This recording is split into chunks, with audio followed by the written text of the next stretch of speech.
ICU সেবার অভাবে যাতে আর কেউ মারা না যায় সেজন্য ক্রিটিক্যাল কেয়ার ইউনিটের সংখ্যা বাড়ানোর পাশাপাশি বিশেষজ্ঞ চিকিৎসক, নার্স, অ্যাম্বুলেন্স সহ আনুষঙ্গিক উপকরণ নিশ্চিত করার উপর গুরুত্ব আরোপ করেছেন জিয়াউর রহমান ফাউন্ডেশনের সহসভাপতি ডাক্তার জুবাইদা রহমান। তিনি আজ ঢাকায় বিএসসিসিএম আয়োজিত জাতীয় কনফারেন্সে কথা বলেন।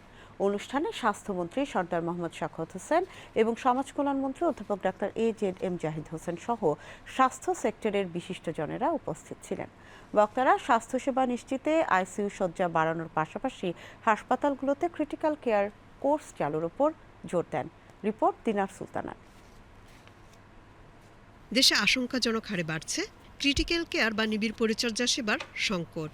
বর্তমানে দেশে প্রতি 1 লাখ মানুষের জন্য আইসিইউ বেড রয়েছে মাত্র 1.7টি, আর সাধারণ হাসপাতালে শয্যা রয়েছে মাত্র 9টি।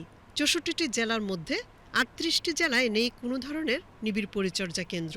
এছাড়া দেশের মোট ক্রিটিক্যাল কেয়ার ইউনিটের 80 থেকে 90% রাজধানী ঢাকা কেন্দ্রিক।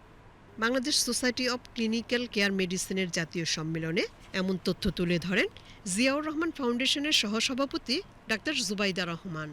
সীমিত সামর্থ্যের মধ্যেও এই পরিস্থিতি পরিবর্তনের জন্য সঠিক পরিকল্পনা ও সংকল্প নেওয়ার আহ্বান জানান তিনি। দেশের 80 থেকে 90% ইন্টেন্সিভ কেয়ার ইউনিট রাজধানী ঢাকায় অবস্থিত। আমাদের 68 থেকে 70% দেশবাসী বাস করে গ্রামাঞ্চলে।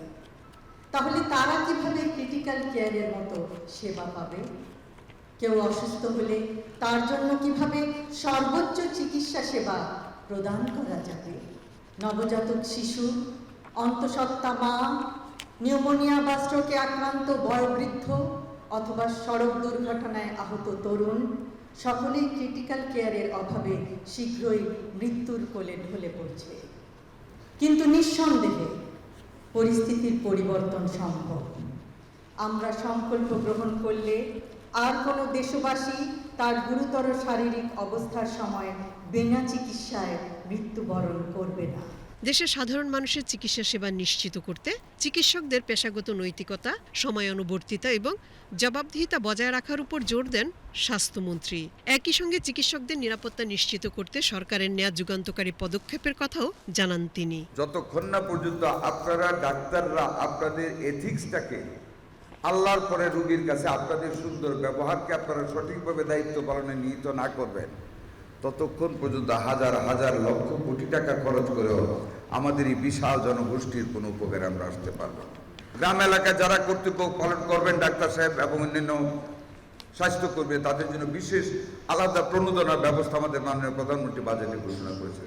অনুষ্ঠানে দেশের প্রতিটি পুরনো মেডিকেল কলেজে দ্রুত ক্রিটিক্যাল কেয়ার কোর্স চালুর আহ্বান জানান সমাজ কল্যাণ মন্ত্রী। প্রত্যেকটা পুরনো মেডিকেল কলেজে ক্রিটিক্যাল কেয়ারের কোর্স চালু করা উচিত। আপনারা কনস্ট্রিকটিভ চিন্তা করবেন না। 180 মিলিয়ন মানুষ আগামী 25 বছর পরে বাংলাদেশের স্বাস্থ্যকে কিভাবে দেখতে চান ওই চিন্তা করেন এবং সেটার জন্য প্রস্তুতি নেন। বিএসসিসিএম এর সভাপতি ডাক্তার ASM আরিফ আহসানের সভাপতিত্বে অনুষ্ঠানে স্বাস্থ্য অধিদপ্তরের মহাপরিচালক অধ্যাপক ডাক্তার প্রভাত চন্দ্র বিশ্বাস, বিএমইউর উপাচার্য অধ্যাপক ডাক্তার FM সিদ্দিকী, ডেবের সভাপতি অধ্যাপক ডাক্তার হারুন আল রশিদ এবং মহাসচিব ডাক্তার মোহাম্মদ জহিরুল ইসলাম শাকিল বক্তৃতা করেন। দিনার সুলতানা, BTV নিউজ।